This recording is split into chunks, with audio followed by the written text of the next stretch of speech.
कि आज दिल्ली विधानसभा का विशेष सत्र शुरू होने जा रहा है। हंगामेदार हो सकता है ये दिल्ली विधानसभा का सत्र। तो दिल्ली में राष्ट्रपति शासन लगने की अफवाह के बीच में विधानसभा सत्र होने जा रहा है और इसी वजह से कहा जा रहा है कि कयास ये है हंगामेदार इसकी शुरुआत हो सकती है। विधानसभा का विशेष सत्र है ये। और एक और जहां ये अफवाह तेजी से इस वक्त दिल्ली में फैली हुई है कि बहुत जल्द संभवतः राष्ट्रपति शासन लगाया जा सकता है, तो इस बीच आज हंगामेदार आसार भी विशेष सत्र के दौरान देखे जा सकते हैं। इस बीच एक और बड़ी खबर आपको बता देते हैं कि के कविता की जमानत अर्जी पर सुनवाई आज है। दिल्ली शराब नीति केस में तिहाड़ जेल में बंद है इस वक्त के कविता। 9 अप्रैल तक के लिए न्यायिक हिरासत में के कविता को रखा गया है और फिलहाल इसी मामले को लेकर के आज एक बार फिर से यहाँ सुनवाई होगी। तेलंगाना के पूर्व सीएम के चंद्रशेखर राव की बेटी और भारत राष्ट्र समिति यानी बीआरएस नेता के कविता की जमानत याचिका पर सुनवाई होगी। ईडी ने उन्हें दिल्ली शराब नीति केस में जुड़े मनी लॉन्ड्रिंग मामले में 15 मार्च को गिरफ्तार किया था। तो के कविता 23 मार्च तक ईडी की हिरासत में थी। दिल्ली की राउज एवेन्यू कोर्ट ने 26 मार्च को उन्हें 9 अप्रैल तक के लिए जुडिशियल कस्टडी में भेज दिया था।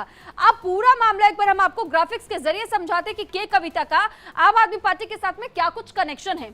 समझिए जरा, साउथ लॉबी और आम आदमी पार्टी के नेताओं के साथ में पूरी साजिश रची गई थी। ऐसा कहा जाता है कि आम आदमी पार्टी के साथ मिलकर के कविता काम कर रही थी और केजरीवाल और सिसोदिया के साथ में मिलकर के ही शराब घोटाले को अंजाम दिया गया था। इसकी सौदेबाजी हुई थी, इसकी डील हुई थी और बिचौलियों के जरिए आम आदमी पार्टी नेताओं तक रिश्वत पहुंचाने का काम भी किया जाता था। तो ऐसे में रिश्वत का जिक्र भी यहाँ आया है। अपने हिसाब से बदलाव करने का अधिकार मिला है, ये भी कहना था। और साथ ही निवेश किए बिना इंडो स्पिरिट्स में हिस्सेदारी भी मिल गई थी के कविता को। तो इसी वजह से कहा जा रहा है कि आम आदमी पार्टी के साथ में कितना जोरदार कनेक्शन बीआरएस का था, यह हम आपको समझाने की कोशिश कर रहे हैं।